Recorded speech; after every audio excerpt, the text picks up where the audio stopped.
Uh, Good evening, guys, and welcome to the latest video. Today, I wanted to just give you guys an update on my previous video, which was like the eBay returns debacle. If you haven't seen it, I'll leave a description in the link so you guys can check that out if you haven't. I just wanted to update you because something interesting happened that I've touched on before, but it always does, open my eyes to the opportunities when things don't go quite right. So in this case, I sold an item. It's irrelevant really what the item was even, but I sold an item.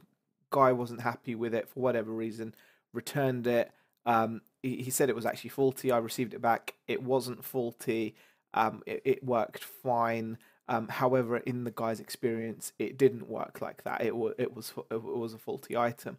So he left me negative feedback, even though I'd refunded him his money, paid return postage. He left me negative feedback, and that was his experience with me. He bought an item that he expected to work. It didn't work the way he expected it to work, I guess. Um, I mean, I know it works. You guys know it works because I've told you. But it's the way it is. Now, when I spoke to eBay, they weren't very helpful. They said that's the buyer experience, and anyone that's rung eBay will have heard that phrase, buyer experience. It was customer's buyer experience, and they can't be sure that when he did receive the item, that it was faulty. Blah blah blah. And one of the options that was given to me is, well, you can always try to reach out to the customer. You might not get a response, and I hate hearing that because it feels like they're passing the buck.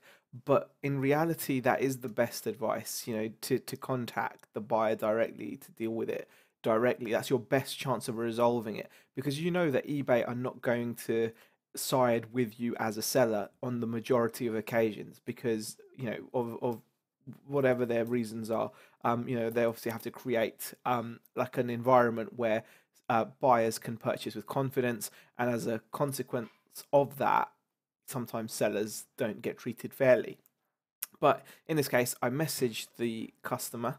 I've been nothing but polite because I always bear in mind, no matter what I think, oh, he must have just changed his mind, or he just must not have liked it in the end, and he just wanted to return it without paying for the return postage. So he said it was faulty when it wasn't. All these thoughts do come across your mind as a seller, but you've got to keep that 0.1% or half a percent or 1% in your mind that actually it could just be that what happened was the truth. That's it. If the seller said, sorry, if the buyer said the item didn't work as described, maybe that's what happened. Maybe they received it and it didn't work for them, and miraculously it started working. You just have to accept. When I got it back, it started working. Maybe you have to accept that. So bearing that in mind, I've always been polite in my communication. And I messaged the buyer and said, I do apologize for the frustration of receiving an item that hasn't worked as expected. And I just explained that as a business seller who offers 30-day returns, it wouldn't make any sense for me to knowingly send out a faulty item because I know I'm going to have to accept the return. I'm not a private seller that can just say sold as C, no returns, blah blah, and stand my ground. Even that doesn't work for private sellers in some cases. But it's not good business for me as well as a running as an online business. And even though the buyer wasn't 100% convinced that the item worked, because I said to him, when I received it back, it does work, I relisted it as working, etc. Even though he wasn't fully convinced, he was convinced enough to revise his feedback for me, which was lovely. Now, he didn't revise it to a positive, which would have been great, but he did revise it to a neutral from the negative. But the key thing is, his comment was much nicer. He actually focused on what went right in the transaction, which was he got a prompt refund of his money, and the return. I paid the return postage. I sorted that out for him. I sent the label, so it was hassle free. So his main points were actually the good communication and a prompt return of his money, a prompt refund. So something good came out of it in the end. So he actually saw that the transaction, even though his experience was still overall not a great one because he didn't get what he wanted. Because you got to just trust that, even though my head's saying, "Oh, it did work," and he just changed his mind. There is I don't know that for certain. I don't know that 100%. Hence, you have to bear that in mind. And so I thought it was quite nice get that revised to a neutral feedback, and the comment is much nicer. It's a nice positive comment. His last comment wasn't horrible either. It was just, he stating a fact that that I said that it worked, the item, and when he received it, it didn't work for him.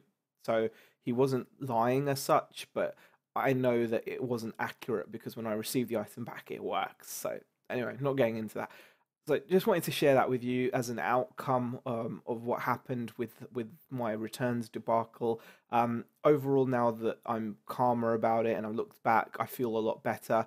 I certainly will bear in mind that I don't need eBay necessarily to always be there to reverse decisions. If they do, great, but it's always worth contacting. I've actually had a couple of feedbacks revised over the last couple of years, and it does work. Sometimes it won't work. Obviously, people just won't respond to you, or they'll be adamant that they want to leave you a negative or a neutral feedback, and that's the way that is. But in this case, it was like a small half win for me. Even though I know eBay look at neutrals and negatives in the same light, it still makes me feel better that it's now a neutral instead of a negative, and the comment is focusing on the positive side, that he had actually a good transaction overall, even though the outcome personally for him wasn't great because he didn't get an item that he wanted.